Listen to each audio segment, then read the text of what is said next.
Archivist Kellen of the Unified Galactic Council sat in the great library of Nexus Prime. The building was old, older than most civilizations in the known galaxy. Its walls held the knowledge of 10,000 species, their histories, their triumphs, and their failures. But today, Kellen was looking at something that made no sense. The data crystal in his thin fingers glowed with soft blue light. He had read it 5 times now. Each time he hoped he had made a mistake.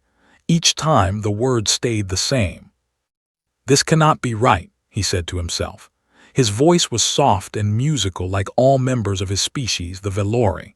They were tall and thin, with pale blue skin and large dark eyes. They had evolved on a gentle world of endless oceans and soft breezes. Their history was peaceful. Their bodies were fragile. Kellen looked at the crystal again. The records were clear. In all of galactic history, only one species had ever evolved on a Class 7 world. Only one species had survived. The humans. He put down the crystal and walked to the viewing window. Outside, the city of Nexus Prime spread across the horizon.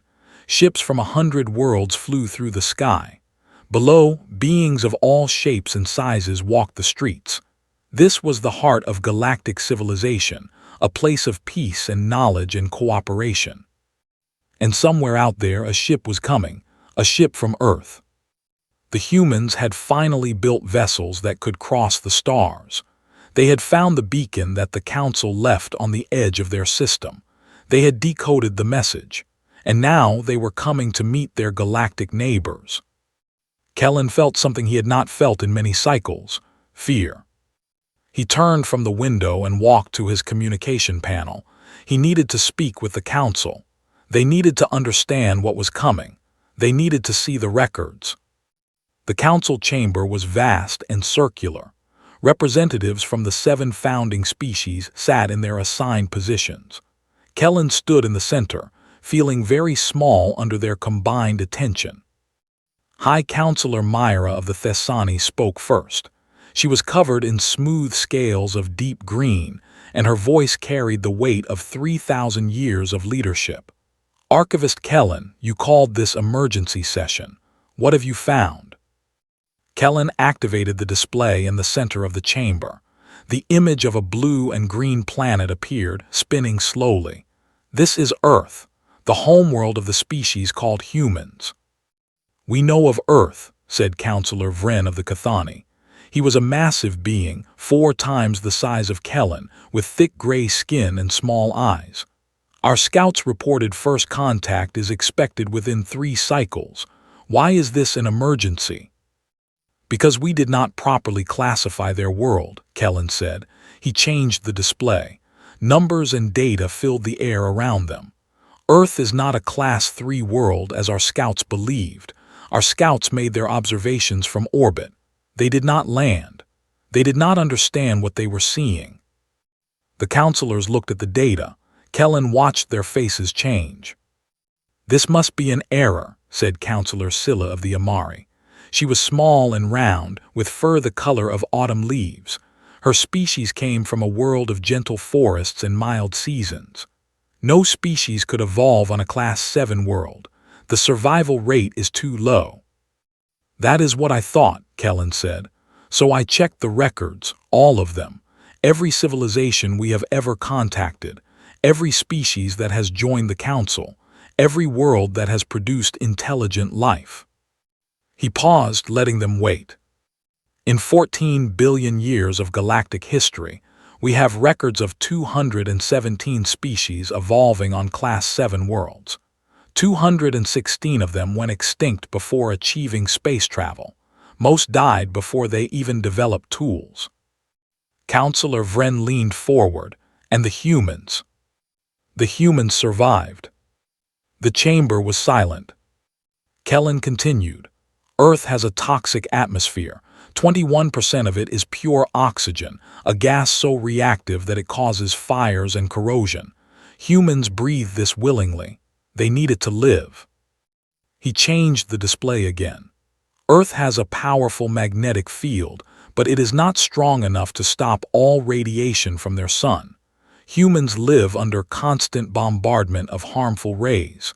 Their bodies have adapted to repair the damage, but they still develop cancers and mutations. More data appeared. Their planet experiences violent geological activity. The ground beneath them shakes and breaks open. Mountains explode with liquid rock. Waves of water taller than our buildings sweep across their coastlines.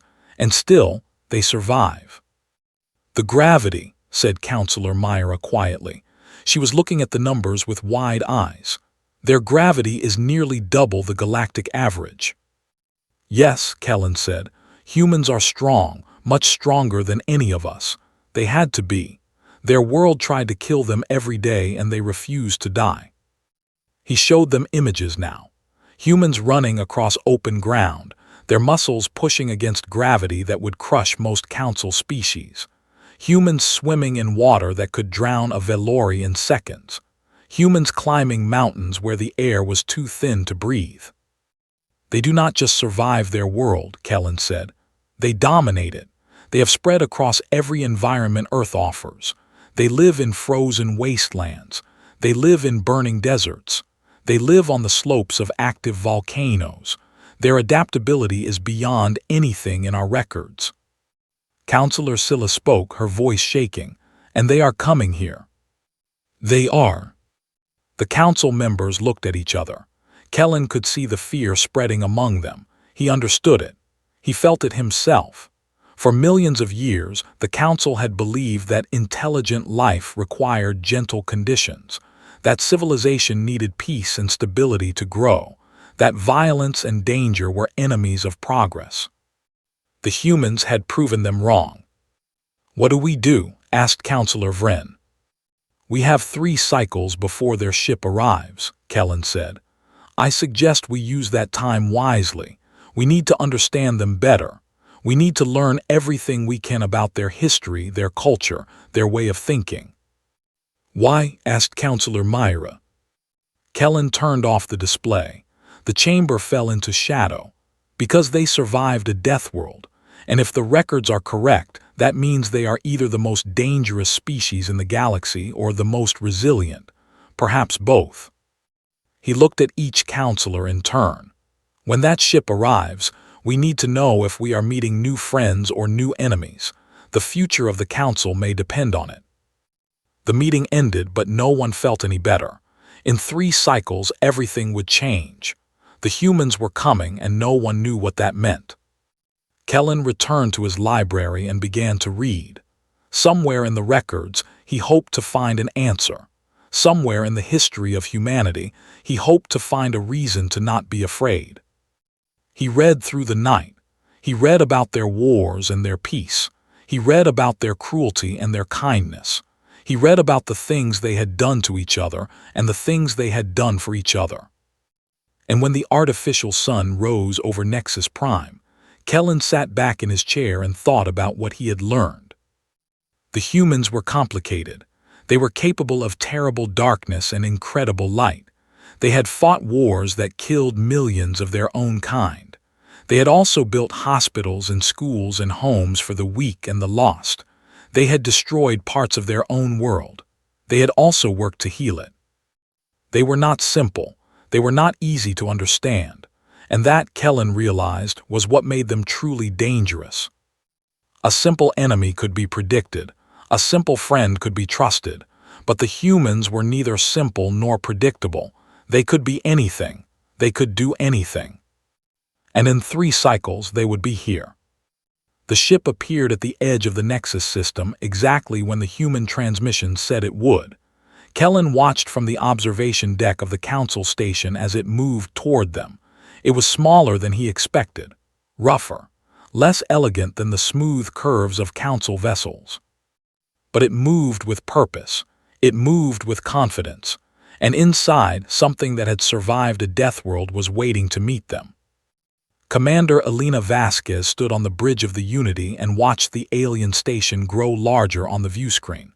Behind her, her crew worked at their stations, professional and focused. They had trained for this moment for years. They had dreamed of it for even longer. First contact. the beginning of a new chapter in human history. "Station is hailing us," said Lieutenant Park from the communications console. "They want to establish a video link." Alina nodded. "Accept it, put it on the main screen." The view screen flickered, and then Alina was looking at something that was definitely not human. The being was tall and thin, with blue skin and large dark eyes. Behind it she could see others, different shapes and colors, all watching. "I am High Counselor Myra of the Unified Galactic Council," the green-scaled being in the center said. "On behalf of all member species, I welcome you to Nexus Prime." Alina smiled. It was a genuine smile, full of warmth and excitement. She had waited her whole life for this. "I am Commander Alina Vasquez of the Earth Vessel Unity. On behalf of humanity, I thank you for your welcome. We come in peace and friendship." She saw several of the aliens react to her words. Some seemed relieved. Others looked uncertain. The thin blue one in the back, the one who had been reading about them, was watching her with intense focus. "We are pleased to hear this," Counselor Myra said. "We have prepared quarters for your delegation. We hope you will find them comfortable." "I'm sure we will," Alina said. "We're just happy to be here. You have no idea how long humans have dreamed of meeting other intelligent life. This is a great day for our species." The communication ended and the docking process began. Alina turned to her crew. They were looking at her, waiting for guidance. "Remember your training," she said. "Be polite, be curious, be honest. We're ambassadors for all of humanity now. Let's make a good first impression." The crew nodded. They were ready. They had been ready since they first looked up at the stars and wondered what was out there. Now they were about to find out. The docking bay was vast and clean. Everything was smooth curves and soft lights, designed for comfort and efficiency. Alina and her team stepped off the Unity and into a new world. A group of aliens waited for them. Alina recognized Counselor Myra from the video call. The others were new. She tried to remember her briefing on alien species, but there was only so much you could learn from intercepted transmissions. "Welcome to Nexus Prime," Counselor Myra said. "We hope your journey was pleasant." "It was long," Alina admitted, "but worth it. Your station is beautiful." She meant it. The architecture was unlike anything on Earth. It seemed to flow like it had grown rather than been built. The lighting was soft but clear, and the air was fresh and clean. "Thank you," Myra said. "We will give you time to rest before formal discussions begin. Archivist Kellen will show you to your quarters." The thin blue alien stepped forward. Alina noticed that he moved carefully, like someone who was very aware of his own fragility. "Please follow me," he said. His voice was soft and musical. They walked through corridors that curved and branched in patterns Alina could not quite understand. Other aliens passed them, stopping to stare. Alina smiled at them all. Most looked away quickly. "They are afraid of you," Kellen said quietly. Alina looked at him. "Why?" "Because you survived your homeworld, because you are from Earth." "I don't understand. Earth is our home. Why would that make them afraid?" Kellen stopped walking. He turned to face her, and Alina saw something in his large dark eyes, a mix of fear and fascination. "On our worlds we evolved in safety, gentle climates, stable conditions. We never had to fight to survive." "But you still have predators, right? Dangerous animals." "Some of us do, but nothing like what exists on Earth." Kellen paused, choosing his words carefully. "I have read your history, I have studied your world. The creatures you share it with are terrifying, and yet you are the apex predator. You are the thing that everything else fears." Alina was quiet for a moment. She had never thought of it that way. To her, Earth was home. It was beautiful and dangerous and complicated, but it was home. "We didn't choose our world," she said finally. "We just learned to live on it." "That is what makes you remarkable," Kellen said, "and frightening." He continued walking, and Alina followed. She had a lot to think about. and she was beginning to understand that this first contact was going to be more complicated than anyone had expected. The quarters they had been given were large and comfortable, with curved walls and soft surfaces. The gravity was lighter than Earth standard, and Alina found herself moving carefully to avoid bouncing. Her crew explored the rooms, testing the beds and the strange food dispensers and the views of the station through the wide windows. "This is amazing," said Dr. Sarah Chen, the mission's chief scientist. She was looking out at the stars, her face lit with wonder. "We're actually here. We're actually meeting aliens." "Aliens who seem terrified of us," said Lieutenant Commander Jackson, the security officer. He was a big man, solid and watchful. "Did you see how they looked at us, like we were going to attack them at any moment?" "Can you blame them?" Alina said. She sat down on one of the curved benches and felt it adjust to fit her body. "Imagine meeting a species that evolved on a world that would kill you in minutes. You'd be nervous too." "Still," Jackson said, "it doesn't make sense. They're the ones with the advanced technology. They're the ones who have been in space for millions of years. What do they have to be afraid of?" Alina thought about what Kellen had said, about humans being apex predators, about Earth being a death world. "Maybe that's exactly what scares them," she said. "They've had millions of years of peace. They've never had to fight for survival, and now they're meeting a species that had to fight every single day." "You think they see us as a threat?" "I think they don't know what to see us as. That's why we need to show them who we really are, not just the dangerous parts, not just the survival instincts, but everything else too. The art, the music, the kindness, the love." Sarah turned from the window. "You think that will work?" Alina smiled. "I think it's the only thing that might." The formal discussions began the next day. Alina and her team sat across from the council representatives in a chamber designed for negotiation. The table between them was round, with no head, no position of power. Everyone was equal. "We wish to understand your intentions," Counselor Myra said. "You have achieved space travel. You have found our beacon. What do you want from the galaxy?" Alina considered her answer carefully. "We want what we've always wanted, to learn, to explore, to meet others and understand them, to find our place in the universe. And if your place conflicts with ours, then we talk, we negotiate, we find common ground. That's how civilized beings solve problems." "And if talking fails?" Alina met Myra's eyes. "Then we talk some more. War should always be the last option, not the first." The council members exchanged glances. Alina could see they had not expected that answer. "Your history suggests otherwise," said Counselor Vren. The large gray alien leaned forward, his small eyes fixed on Alina. "We have studied your past. Your species has been at war with itself for most of your existence." "That's true," Alina admitted. "We've done terrible things to each other. We've caused suffering and death on massive scales. But we've also learned from those mistakes. Every war taught us something about the value of peace. Every tragedy taught us something about compassion. And you believe you have overcome your violent nature." Alina shook her head.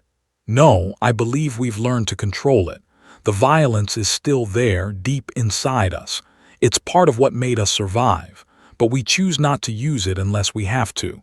That choice is what makes us civilized." The chamber was quiet. The council members seemed unsure how to respond. Then Kellen spoke. He had been standing at the edge of the room, observing. Now he stepped forward.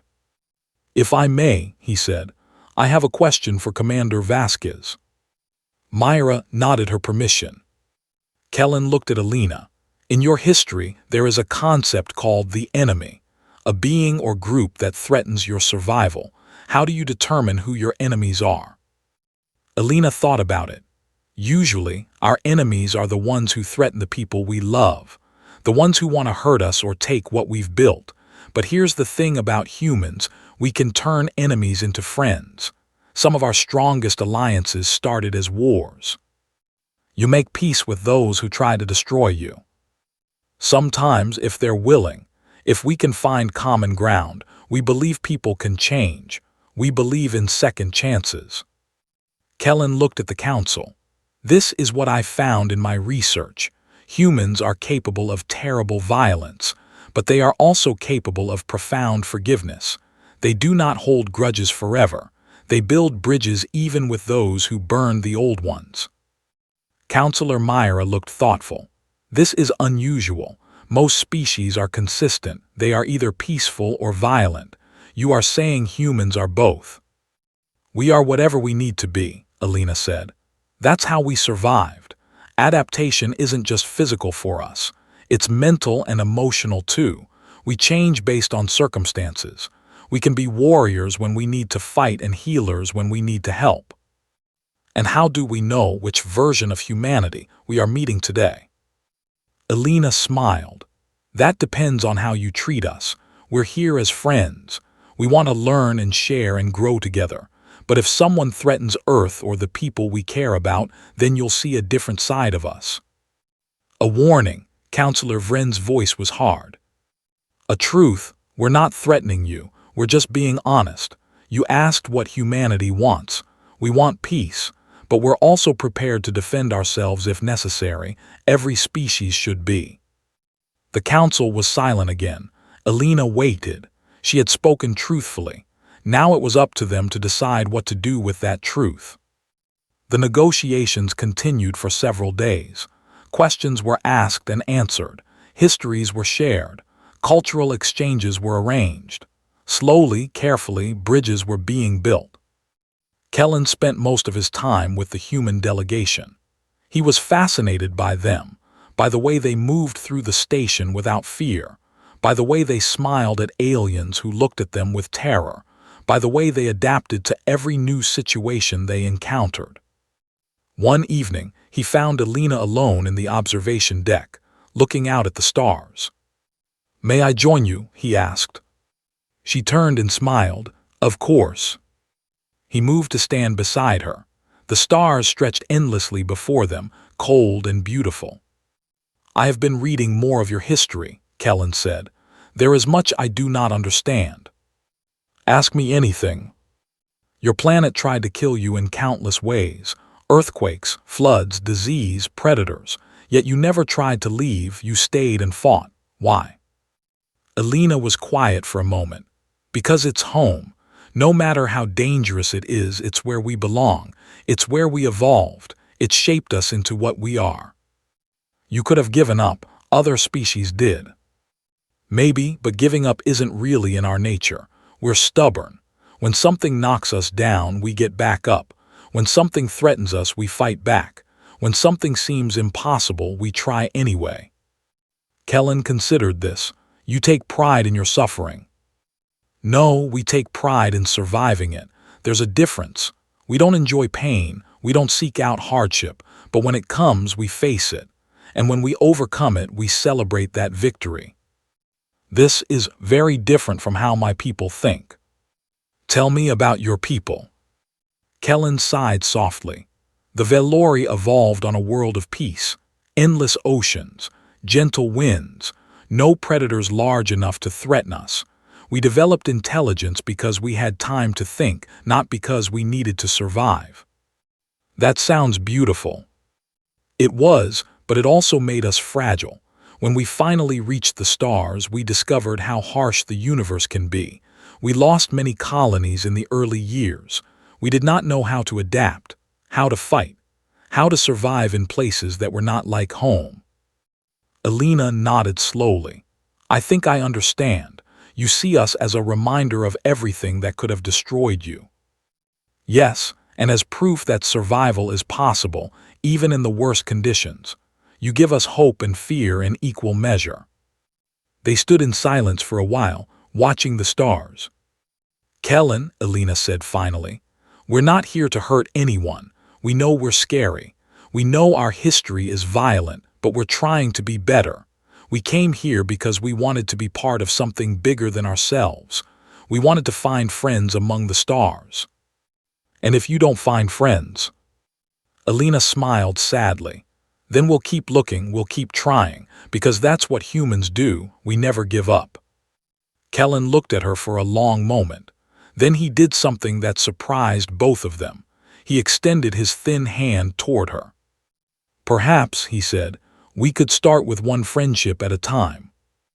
Alina took his hand carefully. Her grip was gentle despite the strength she knew she possessed. I'd like that. And in that moment, standing together under the light of distant suns, two very different beings took the first step toward something new.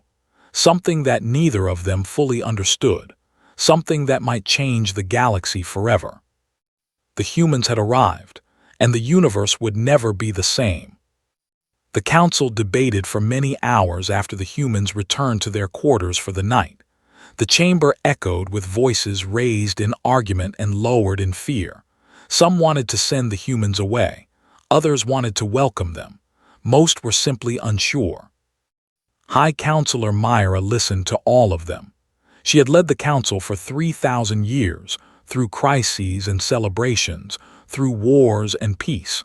But she had never faced anything like this. A species that had survived a death world. A species that contained both terrifying violence and remarkable compassion. A species that looked at the stars with hunger and wonder in equal measure. We must make a decision, she said finally. The humans are waiting. They deserve an answer. We need more time, said Counselor Scylla. We do not fully understand them yet. We may never fully understand them, said Counselor Vren, but we understand enough. They are dangerous. They should be quarantined. They came in peace, said Kellen from his position at the edge of the room. All eyes turned to him. They have shown us nothing but respect and honesty. They have answered every question we asked. They have shared their history, including the parts that shame them. That does not mean they are safe. No, but neither are we. We conquered the stars through technology. They survived their world through adaptation. Both paths led here to this moment. Perhaps there is something we can learn from each other. Myra considered his words. She looked at the data crystals on the table before her, filled with everything they knew about humanity. It was not enough. It would never be enough. But at some point they had to make a choice. The purpose of this council, she said slowly, has always been to unite different species in peace and cooperation. We have welcomed warriors and pacifists, predators and prey, beings so different from each other that they could barely communicate. We found common ground with all of them. She stood, and her presence filled the chamber. The humans are strange, they are frightening. They challenge everything we thought we knew about survival and civilization. But they are also curious. They are eager to learn. They came to us with open hands, not closed fists. She looked at each council member in turn. I believe we should give them a chance. I believe we should welcome them carefully with clear boundaries and open dialogue. And I believe that if we do this right, they could become one of our greatest allies. And if you are wrong, asked Counselor Vren. Myra smiled, a thin expression that showed the weight of her years. Then we will have made a mistake, but I would rather make a mistake born of hope than one born of fear. The vote was close, but in the end the decision was made. The humans would be welcomed into the galactic community. It would not be easy. There would be challenges and conflicts and misunderstandings. There would be moments when the council regretted their choice and moments when they celebrated it. But it was a beginning, and sometimes beginnings were the most important part. Commander Alina Vasquez received the news the next morning. She gathered her crew and told them what the council had decided. The celebration was quiet but genuine. They had done what they came to do. They had opened a door to the stars. This is just the start, Alina told them. The hard work begins now. We have to prove that their trust in us is deserved. We have to show them that humanity is more than its past, that we can be partners, not just survivors. The crew nodded. They understood. They had all read the history books.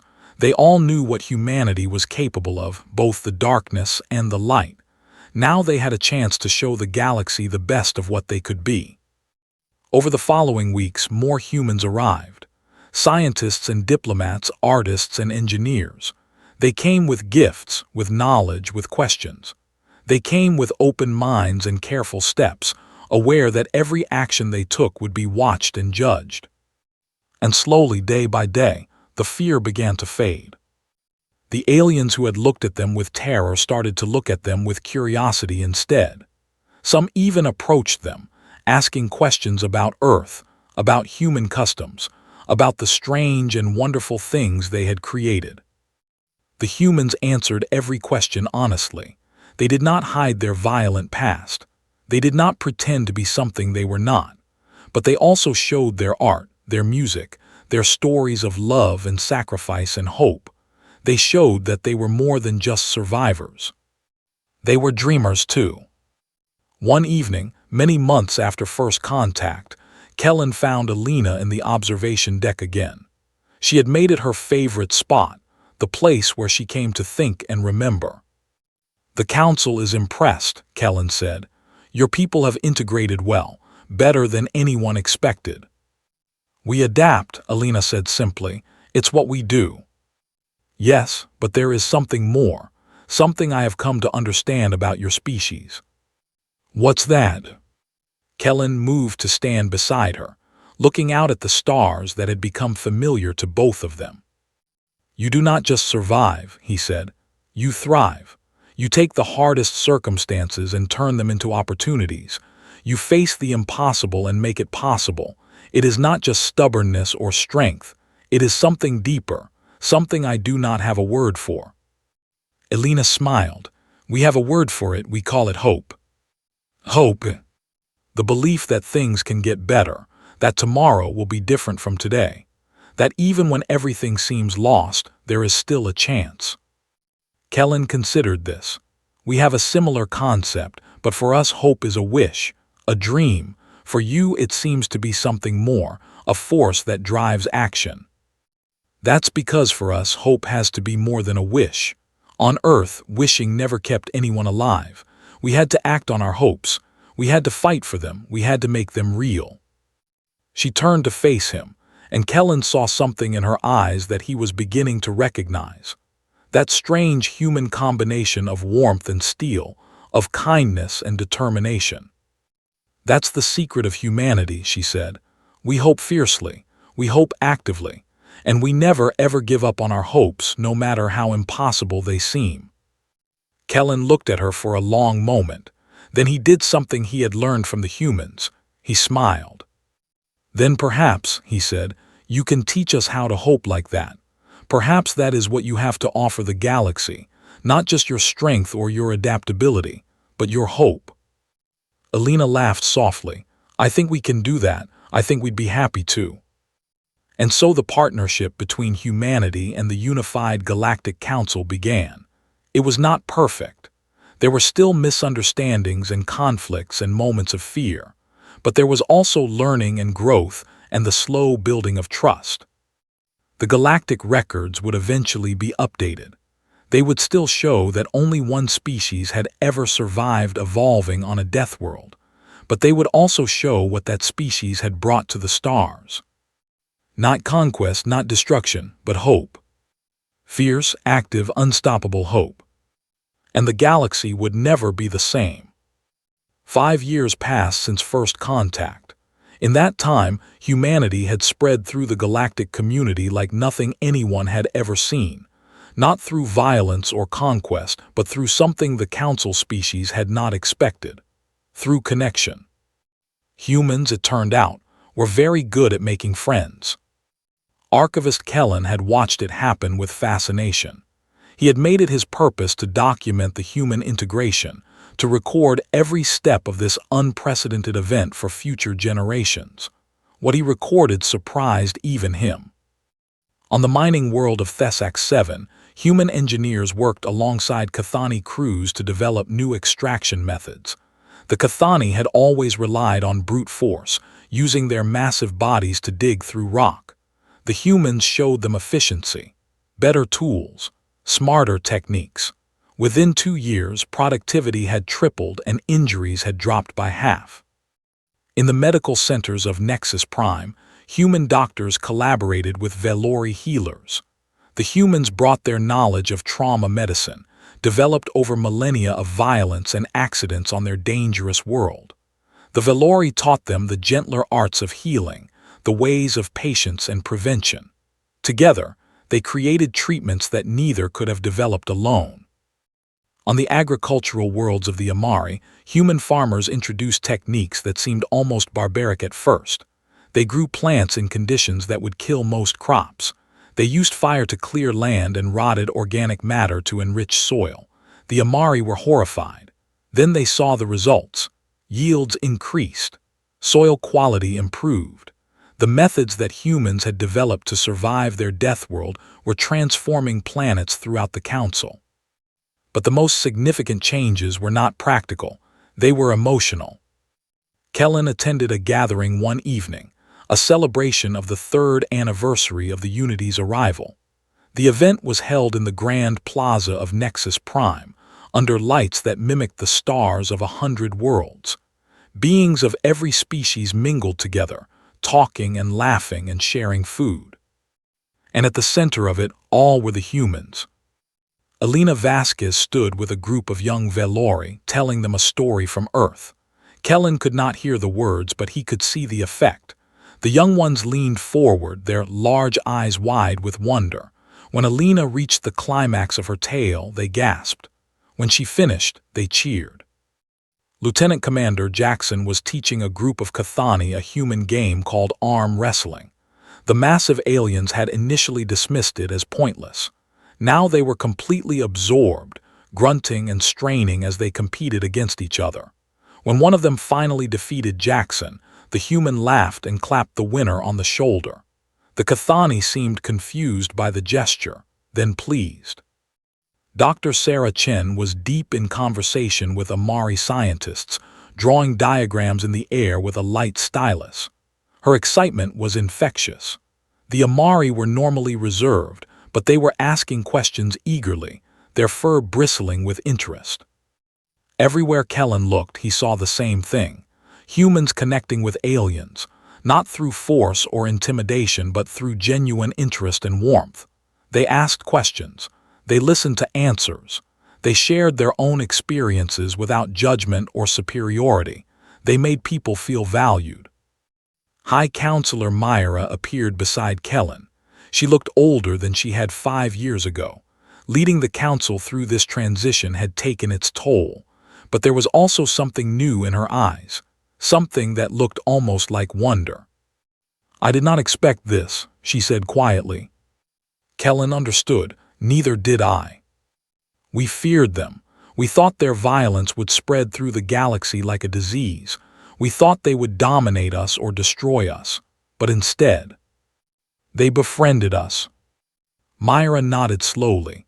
"The records say they are apex predators, the most dangerous species on their world, but watching them now I do not see predators, I see something else." "What do you see?" Myra was quiet for a moment. "I see pack animals, social creatures who thrive on connection. Their violence was never random or purposeless. It was always in service of something: protection, survival, the defense of their families and communities. When they do not need to fight, they create bonds instead." Kellen had come to the same conclusion in his research. Humans were not violent because they enjoyed violence. They were violent because their world had required it. But their true nature, the thing that had allowed them to survive when so many other species had failed, was their ability to form connections, to work together, to create communities that were stronger than any individual. They had conquered their death world not through individual strength, but through collective effort. And now they were using that same ability to conquer the galaxy, not with weapons, but with friendship. The crisis came without warning. A distress signal from the Outer Rim. A council colony on a world called Varan 4 had gone silent. Investigation ships found the colony destroyed, not by natural disaster or accident, but by attack. The Kreth had returned. Kellen read the reports with growing horror. The Kreth were ancient enemies of the Council, a species that had rejected cooperation in favor of conquest. They had been defeated millennia ago and driven beyond the galactic rim. Everyone had assumed they were extinct. They were not. The council chamber was chaos. Representatives shouted over each other, demanding action, demanding protection, demanding someone to blame. The fear that had been dormant for thousands of years was waking again. High Counselor Myra called for silence. When the chamber finally quieted, she spoke. "We face a threat we thought was long past. The Kreth have rebuilt their forces. They are testing our defenses. We must respond." "How?" demanded Counselor Vren. "Our military forces have been at peace for generations. We have forgotten how to fight." "Then we must remember. We must rebuild. We must prepare." "There is no time. The Kreth will not wait for us to be ready." The argument continued. Plans were proposed and rejected. Resources were calculated. Everywhere the same conclusion was reached. The council was not ready.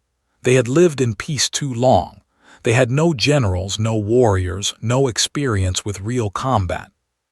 And then Commander Elena Vasquez stood. The chamber fell silent. All eyes turned to the human. She looked calm, but Kellen could see the tension in her shoulders, the steel beneath the warmth. "Permission to speak?" she asked formally. Myra nodded. Elena stepped forward into the center of the chamber. "I've read the reports on the Kreth. I've seen what they did to Varen 4. I understand your fear, but I want to offer you something." "What could you offer?" asked Counselor Scylla. Her voice was not hostile, just exhausted. "Help, human help. We have experience with enemies, with war, with survival against overwhelming odds. If you will accept it, we will stand beside you." The chamber stirred. Kellen saw hope and fear mingling on every face. "You would fight for us?" Myra asked. "We would fight with you. There's a difference." Elena looked around the chamber, meeting every eye. "You welcomed us when you could have turned us away. You gave us a chance when you had every reason to be afraid. Humans don't forget that kind of kindness, and we don't abandon our friends. But this is not your war."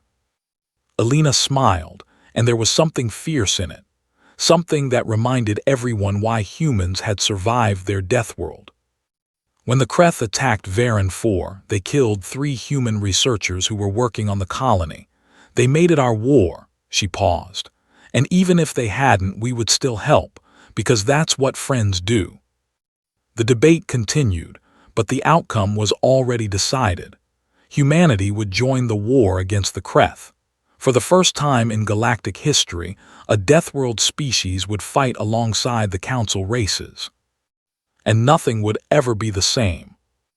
The human military arrived within months. Ships that were rougher than Council vessels, but somehow more intimidating. Soldiers who moved with a confidence that came from generations of conflict.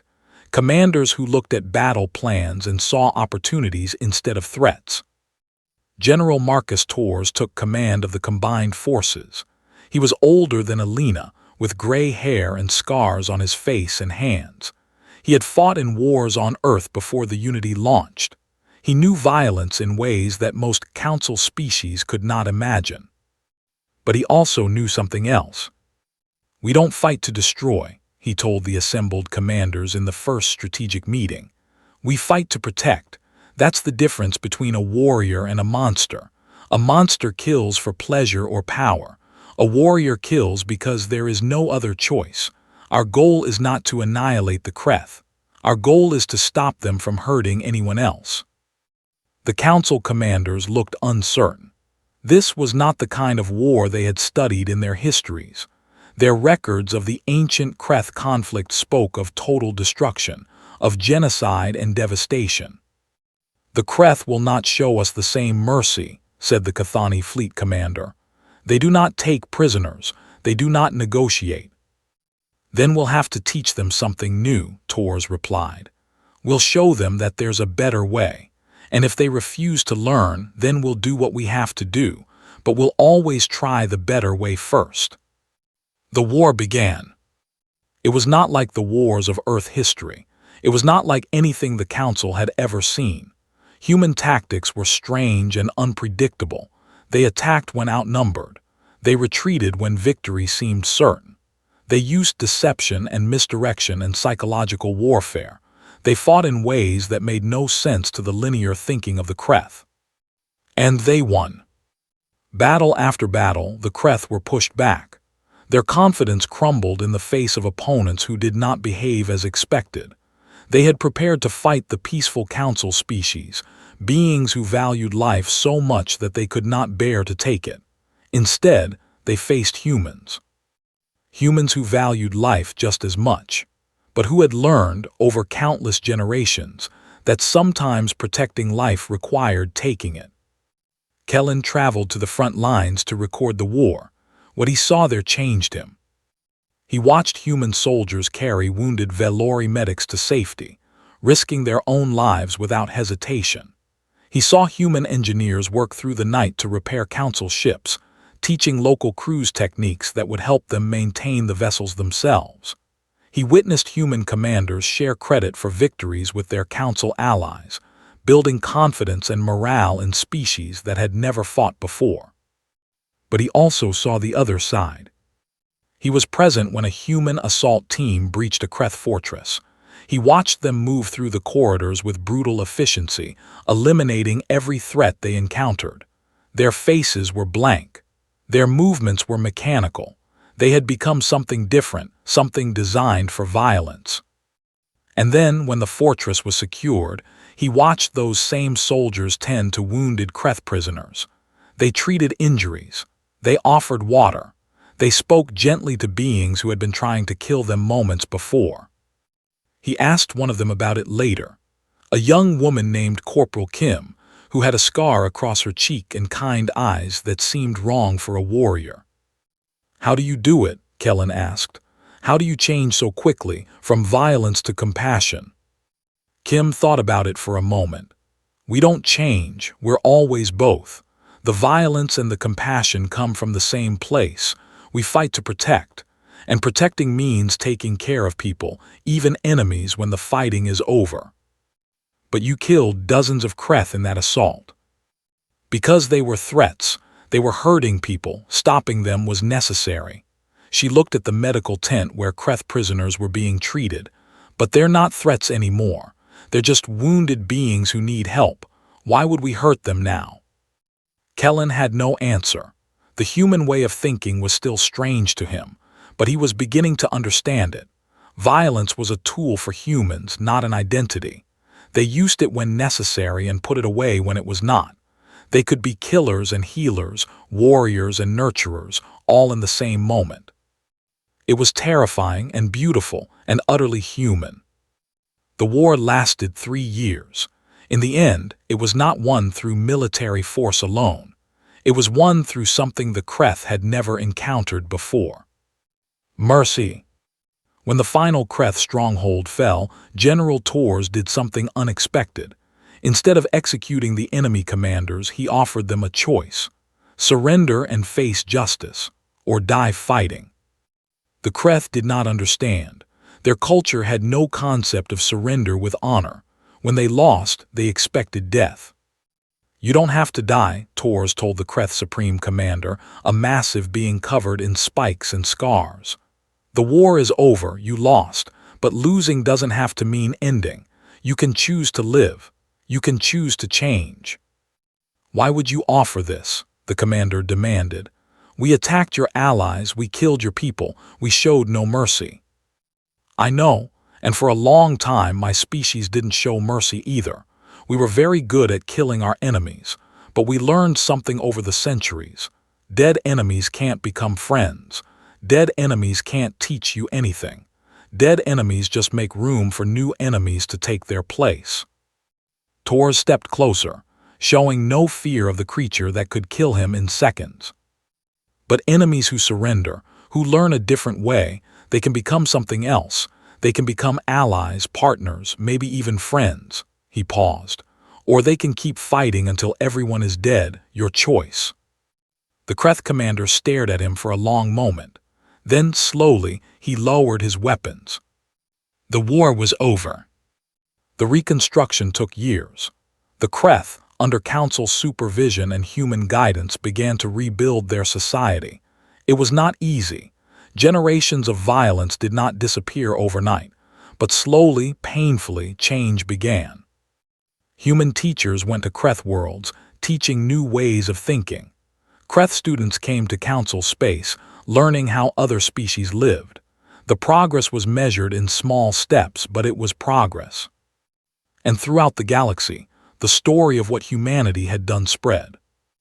They had fought a war and won it. That was impressive but not unique. Other species had done the same. But they had also ended the war with compassion. They had offered mercy to enemies who had shown none. They had turned the cycle of violence into a cycle of healing. That was unique. That was human. Kellen finished his final record on the 10th anniversary of First Contact. He sat in his library on Nexus Prime, surrounded by data crystals containing everything he had learned about humanity over the past decade. The records now told a different story than they had before. Yes, only one species had ever survived evolving on a Deathworld. Yes, that species was dangerous. Yes, they were capable of tremendous violence. But the records also showed something else. Humans were capable of tremendous love, tremendous kindness, tremendous hope. They had taken the worst their world could offer and turned it into strength. They had learned to fight so they could protect. They had developed violence so they could choose peace. They had survived not by becoming monsters, but by becoming something better. The galaxy had feared them. The galaxy had learned from them. And now the galaxy was stronger because of them. Kellen added one final note to his records. The humans came from a death world. They carry its darkness and its danger within them, but they also carry its light. They are proof that survival is not just about living through hardship, but about transforming it into something meaningful.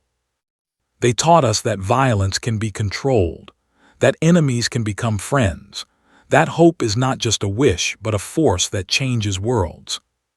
The galactic records will always show that only one species survived their homeworld being a death world. But now, those records also show what that species brought to the stars. Not destruction, not conquest, but hope. And that hope has changed everything. He saved the record and set down the crystal.